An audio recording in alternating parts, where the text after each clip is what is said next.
difficulties already. Okay.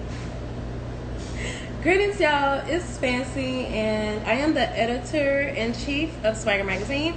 And today, I have a special guest. I'm going to be interviewing Mr. Larese Purnell, who is the founder of The Real Black Friday, and he's, well, the creator, as well as he is an author and speaker.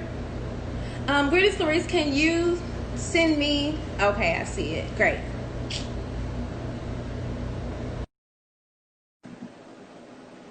Hey, Shira W, baby.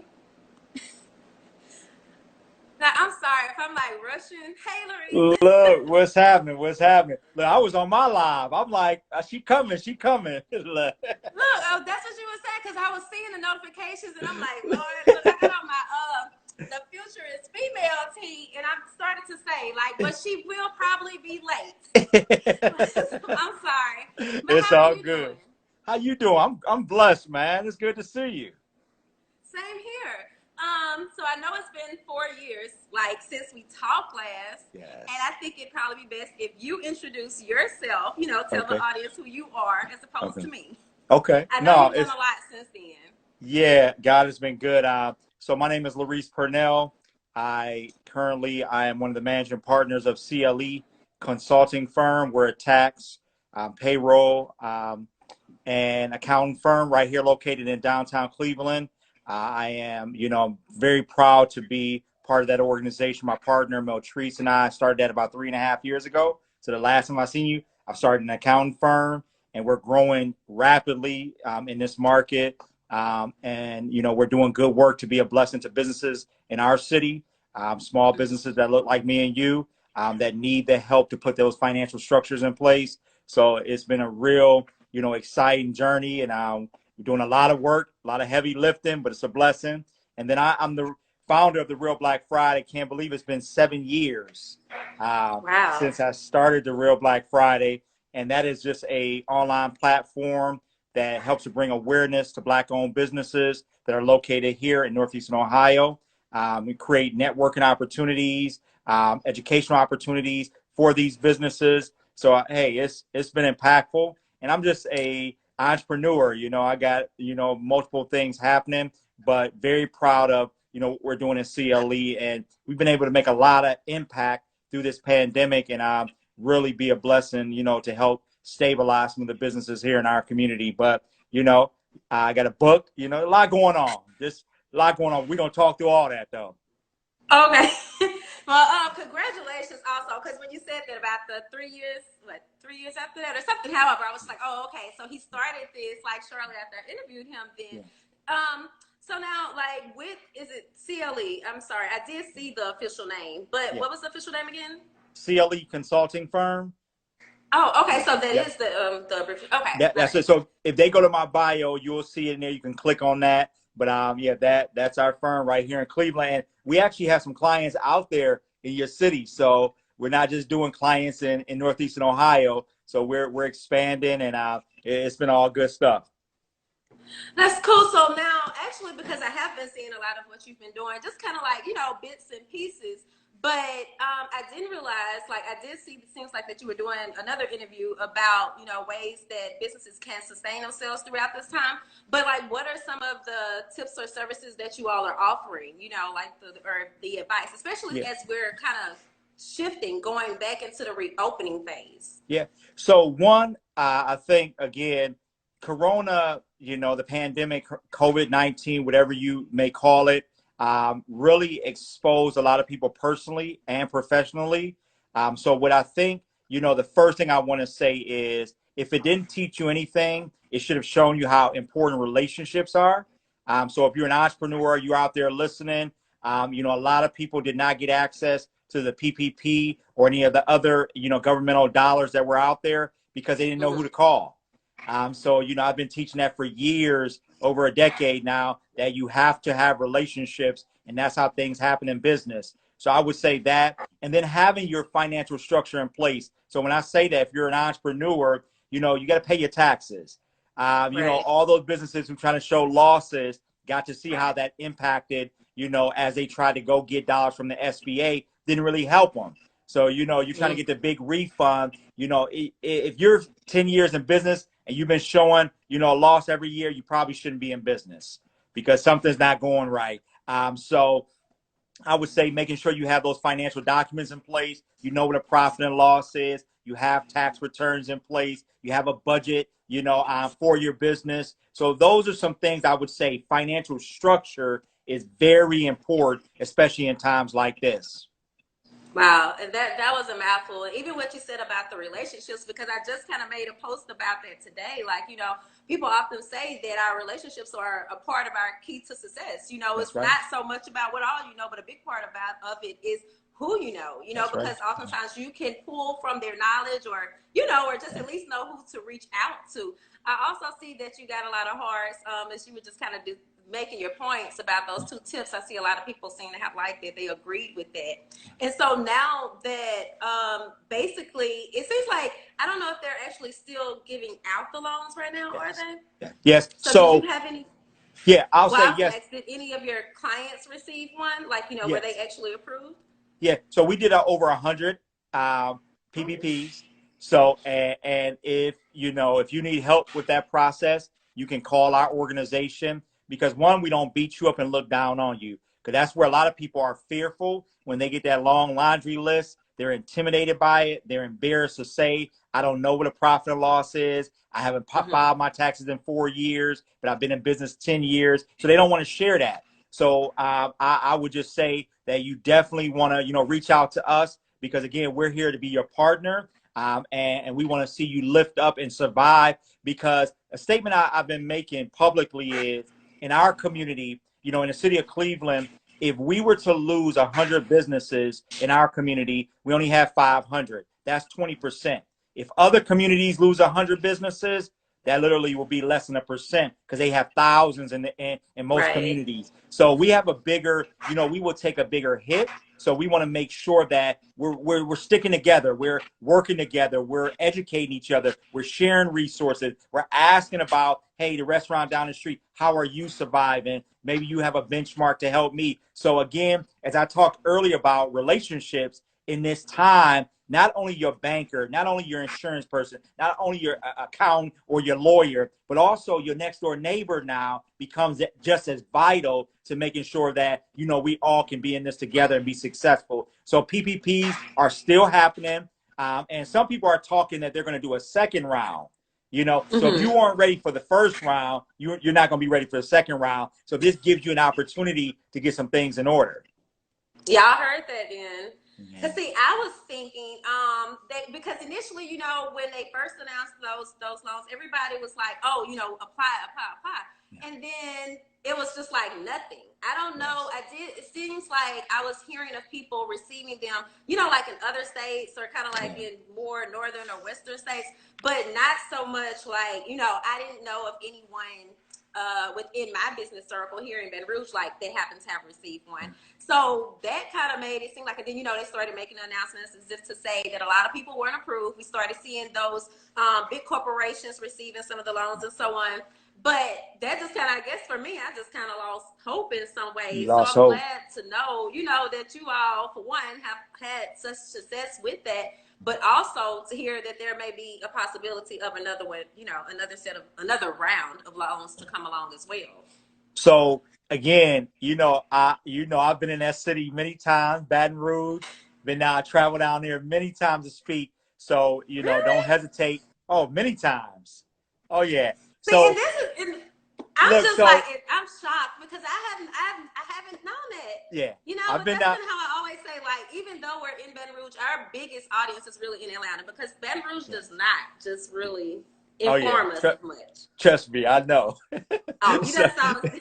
I've been like I don't walk the neighborhoods and all that. So I realize when it gets certain parts of the track, you don't want to walk out late. Oh yeah, I don't figured out some things.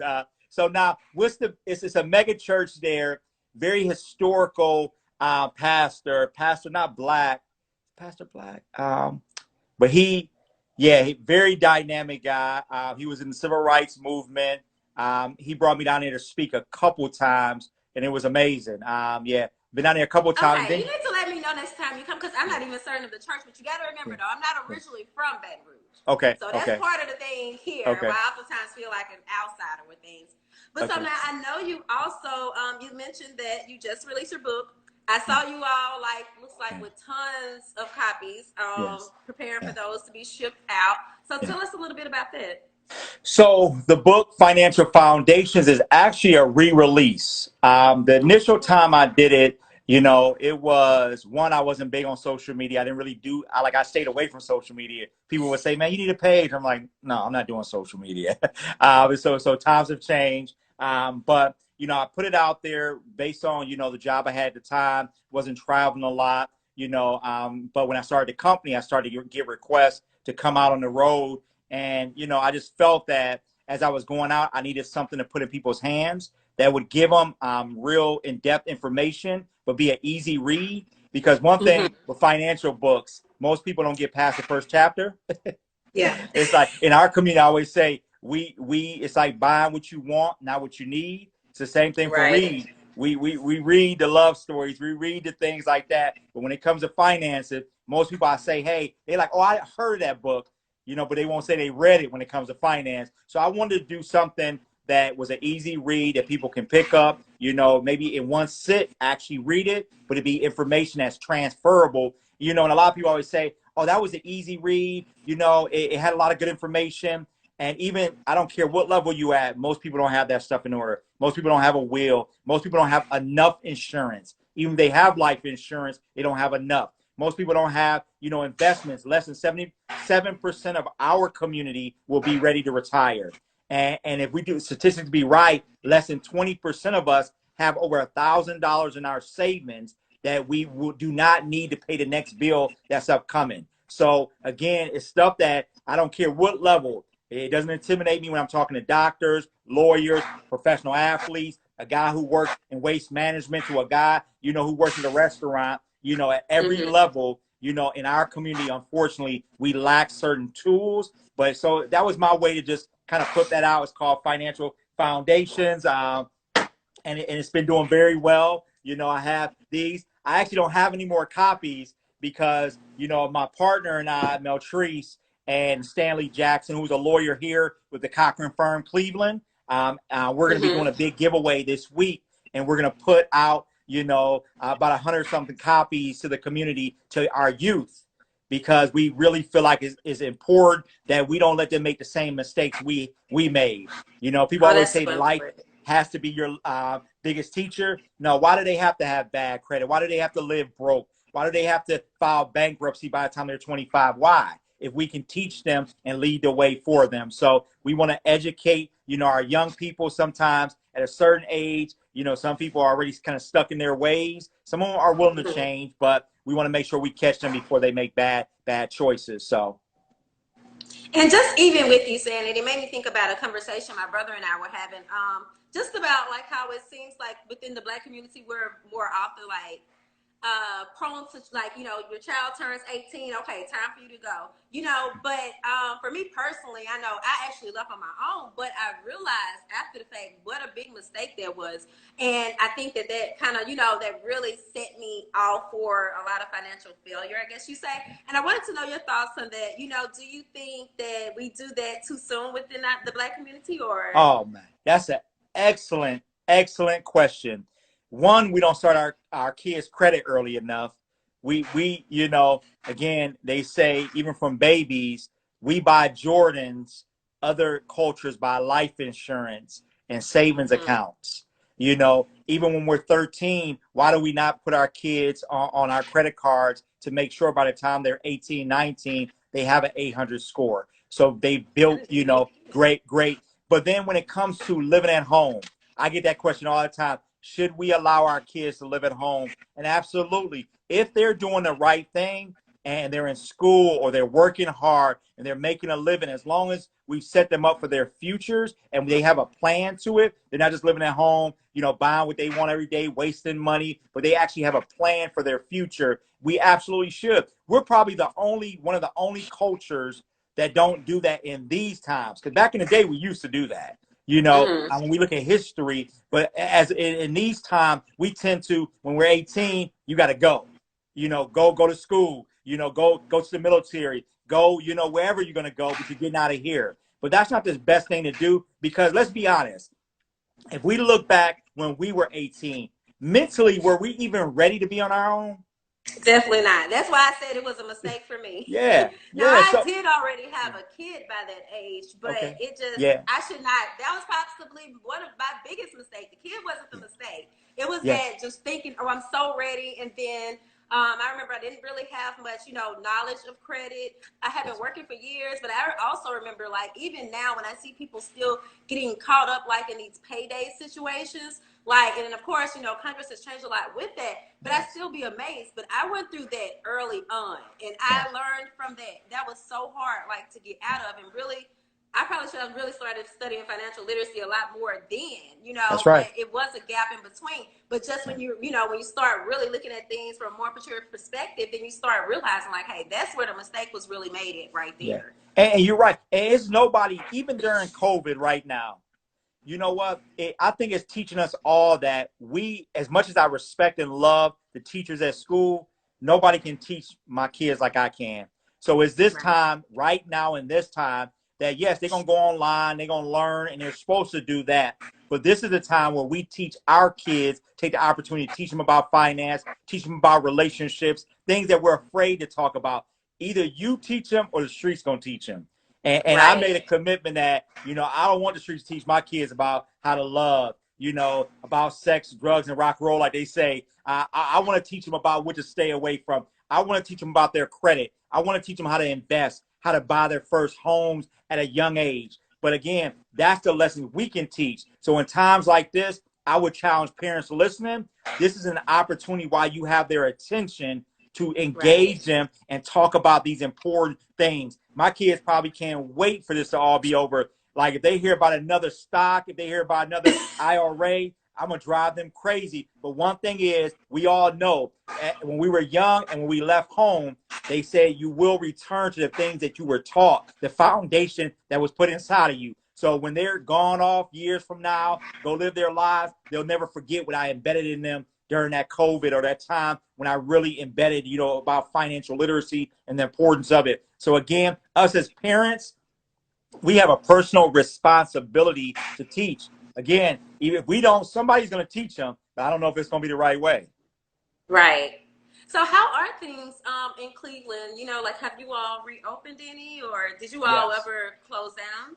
Yeah. So we did. I don't know how I actually feel about us reopening Friday.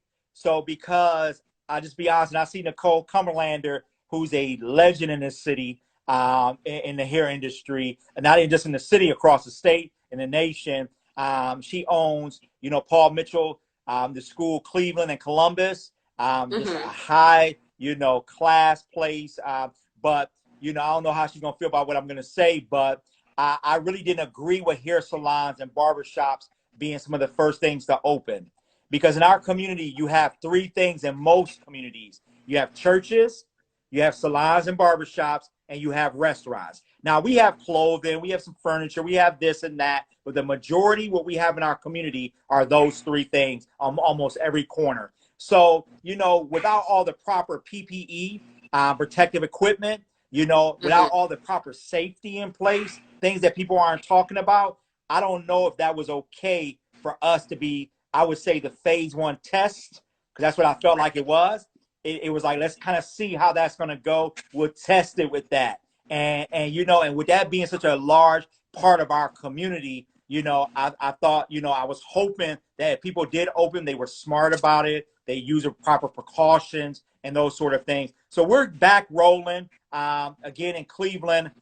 Based on some of the grant dollars, some people don't understand it. Some of the money that we needed to function our city, we didn't have access to because we Mm-hmm. weren't big enough. We were not big enough. You have to be over 500,000 people in order to get certain grant dollars for security. So when they kind of downsize the police, people don't know why that was, because even though we're a big, small city, we weren't big enough to get certain funding from the federal government. So when you roll down certain streets, if it was one restaurant open, we didn't think about that becomes a security concern because he's the only person on the block open at 10 o'clock at night. So he's by Right. himself. And if there's lack of policing taking place, now we put him in a very vulnerable position, him and his staff. So that's the kind of stuff that I kind of saw. And then I walk in restaurants where I see no staff with masks on. I don't see sanitizer around where the customers have access, or even the employees. And I know one thing we got to think about: if they're already low on funds, what makes you think now they all of a sudden have money for all the cleaning procedures, all the PPE, all the security? So there are going to be some disparities that have to be addressed. But we're doing what we can do in Cleveland. And I would say to people who are watching, if you're in any city, I challenge you to go back and give and spend with our businesses. Because, Fancy, I'm going to tell you, I pulled up and my brother, he sent it to me. One of my Alpha brothers sent it to me. Was a sign that Saks Fifth Avenue had, "We miss you." And I asked myself, see, I get offended with stuff like that because I know we ain't the only customers, but I kind of feel like we are sometimes. So it's like, I was kind of mad about the sign, like they trying to say they miss us to come spend all our money. So, they know we're coming back there. They know we're gonna spend our money, but I need some of us to shift to some of our businesses, because still, when I went up there on Saturday, I saw us coming out of there with the finish line bags. I saw 3 young ladies sitting at the bus stop. And I tell you, I got upset, and they might have it all together. I'm sorry, but just in my mind, I said, what's wrong with this picture? They're at the bus stop, and they had so many bags, they couldn't even carry them. And I'm thinking, like, somebody needs to talk to them about financial literacy, because they probably went in there and spent a couple $1,000s on just clothing. And I'm thinking, this is the first day the mall is open, and that's the first thing that we do in our community. So again, I'm sorry. No, you are fine, because to me you made a lot of great points. Actually, for one, when you mentioned those 3 types of businesses, I'm like, what was it? The barbershops, the churches, and like the hair salons. Those are no, you said the restaurants, but those are oftentimes where we congregate, the most as well. And then, look, you made so many points. I was trying to remember when you said that about if the businesses were already possibly, kind of suffering, then how do they have the funds to purchase the PPE equipment and so on? Then that also made me think about how I've been seeing these posts, like if we're not able to find these cleaning supplies in the dollar stores and so on, not even the dollar stores, but we're just not able to find these cleaning supplies, basically. How are they able to find them, to be able to, which I know that oftentimes businesses may have their own specific vendors and so on, but that still kind of, when I saw that post, it really made me think, and I've actually saw that more than once. So now I am looking, when I do have to go into places, I'm like, okay, where is the hand sanitizer? That is one thing I look for as well, is of course, first thing is the mask. So because mask, really, I just be like, okay, I'm not even going in there. And that is actually why even within a lot of our neighborhoods here, because I do live in the hood here, so when you mention those places you might not want to visit, I'm not gonna lie, I do live in one, but at the same time I'm in a good spot. But just like a lot of the corner stores, it's just like packed, and they hadn't been wearing masks at all. This has been going on for weeks, and I'm steadily like trying to just look at the stats and just see like, okay, is this really making a difference or is it not? But I know just last week here they actually said that we had an increase in confirmed cases, but then they tried to say that the data was old. And I was just like, so what exactly does that mean? So I'm really still skeptical. I know that a lot of the, business owners and so on are ready to get back to work, but I do still think, it is a risk. My main concern is kind of like so many people talking about this second wave that's coming. And I'm just like, if we didn't even really pay attention during the first wave, and they're saying the second wave may hit even harder, that is really scary to me. So you made a lot of great points. But what I'm going to say to that even is, you know what? The wave is probably happening right now, but the issue is we're not being tested. So what's going to make it a wave is when they start to allow more people to be tested. Because what did they in Ohio? They have predicted it was over 100,000 people that are walking around with COVID-19, but they just don't have enough tests to keep up with it. So it is absolutely going to be a second wave. It's going to be where the numbers are going to go out the roof now that you're starting to see states get more testing mechanisms, as you're starting to see churches test. They're testing at different, community, organizations. So if you have less than 2% of African Americans that have been tested, how can you like, we have to predict there's going to be a wave, because if we go from Right. 2% being tested to 40% being tested, it's inevitable Oh yeah. that the numbers are going to be out the roof. So that's why I would say that people out here need to be safe, operate with precautions, the proper precautions, because it's people walking around that are showing no symptoms. No symptoms. And one thing I want you to keep in mind, if you get sick, nobody can come see you. So you will be all alone. So that's how serious you need to take it.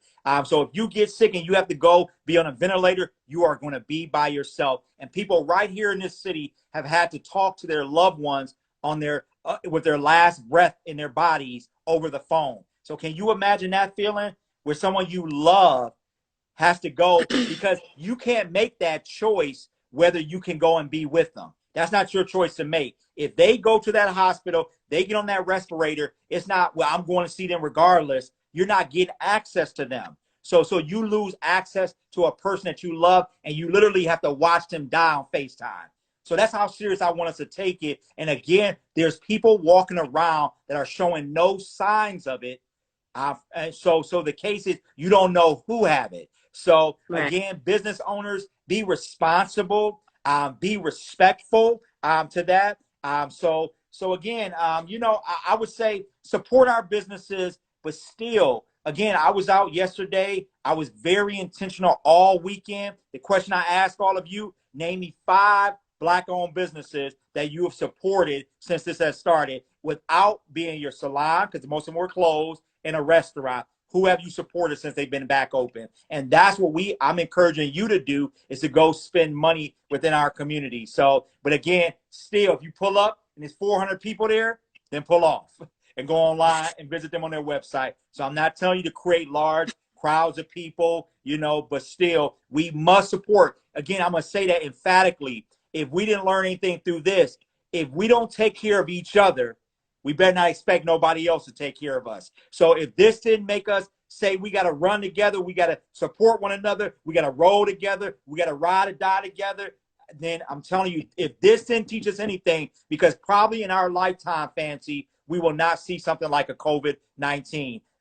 that will happen again in our lifetime. Hopefully, prayerfully. So Yeah, wow. And I will say, I do think that we have been doing a lot of supporting each other. Just from what I've been seeing online, I mean, you never know. Some people post just for attention, but I have been seeing like a lot of support of other Black-owned businesses, and and then of course there's also been seems like a big burst of online businesses. The people that started making masks, people that weren't even into business or entrepreneurs before, but now they're kind of stepping out more. So I do think those things are good as well. But my last question is, are you planning to host the Real Black Friday event this year? Because I've been seeing like a lot of major events canceled, and I was like, what are y'all planning to do at this time, if you know? I know. I love my community too much to compromise their health for an activity. And at this point, until we have more people tested, we have the proper things in place. What I don't want to see is, I got 5,000 people with a mask on and 5,000 people without a mask. And now I'm Right. compromising people's families. And now, last words is, hey, I was at the Real Black Friday. So my Yeah, thing, you don't want that. honestly speaking, look, Tasha, we can't do it. So that's my admin. So she's like, what? So I just announced it publicly that we're not. But we do have some things we've been meeting about that I think are going to blow people's socks away, that we're still going to make sure that we support. Technology is a big thing right now. So, I want to break some records doing some things still to encourage. So, I've always been threatening to do it in different cities. So this year, it gives me the opportunity to do something different out the box in multiple cities at one time. Mm-hmm. So we're gonna work on a couple projects, probably with Dr. Jamal Bryant from Oh, Atlanta.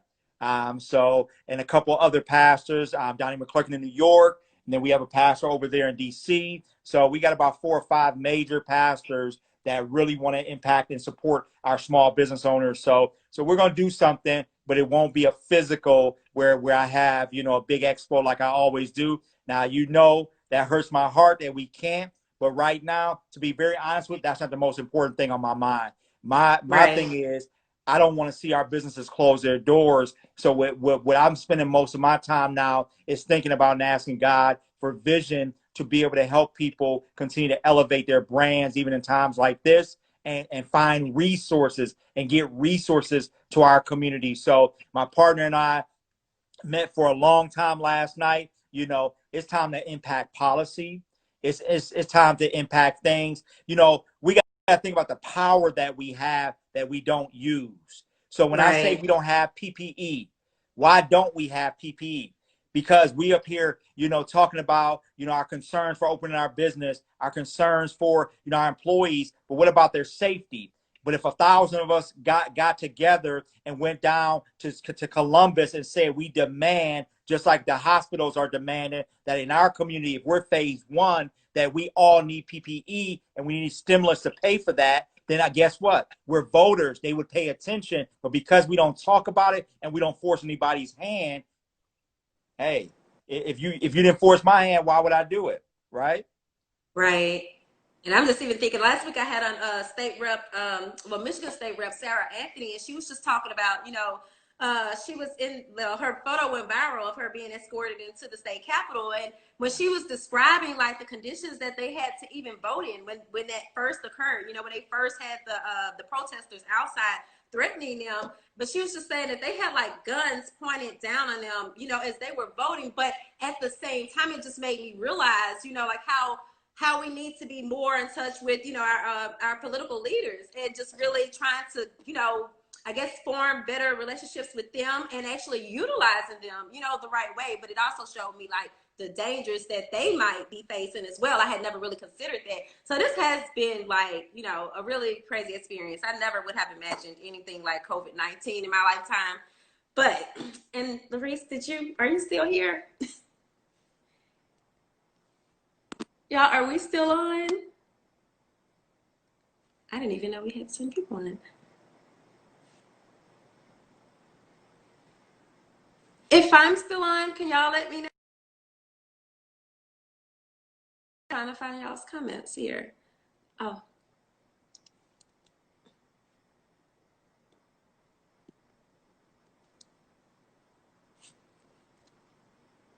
Thank you. Thank you, Cat Eyes 82, because I'd be like, oh my gosh, what happened? Yeah, no, I'm sorry. Look, I kept getting so many DMs, I kept trying to screw them up. And I'm like, okay, no, comment on the page. Don't DM me. You distracted me. So, but all that being said, you're absolutely right. So I would tell you another relationship that you just said that's important through this time is know your council person. Know your state rep. Most people, if you ask them who their state rep, most people don't even know what a state rep is in our community. Like, that's facts. I want y'all to tell me. Put below if you know who your state rep is. Shout your state rep out right now. Whatever city you from, shout your state rep out. Shout out your council person. Who's your council person? If you live in a city, shout out your mayor. And again, when I have conversations, you will be shocked. That's right. That's your congresswoman. Marsha Okay, I Fudge. see Marsha Fudge. Okay. Marsha Fudge. Everybody going Marsha Fudge. These must be Let's all go. your Cleveland people on here. Yeah. So well, don't know. Somebody honest. They say, I don't know. Donna Brady. Okay, left. Okay. So I would say, again, let's know who these people are. Let's call them.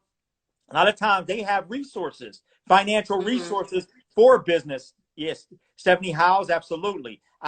But, contact them and say, hey, my businesses, we're struggling with this. Do we have resources out here, to help me through times like this? You'll be surprised. Closed mouths don't get fed. So we want to make sure that we're doing that. And then I'll say, before we get off here, Fancy, I want to make sure, because the census is so real.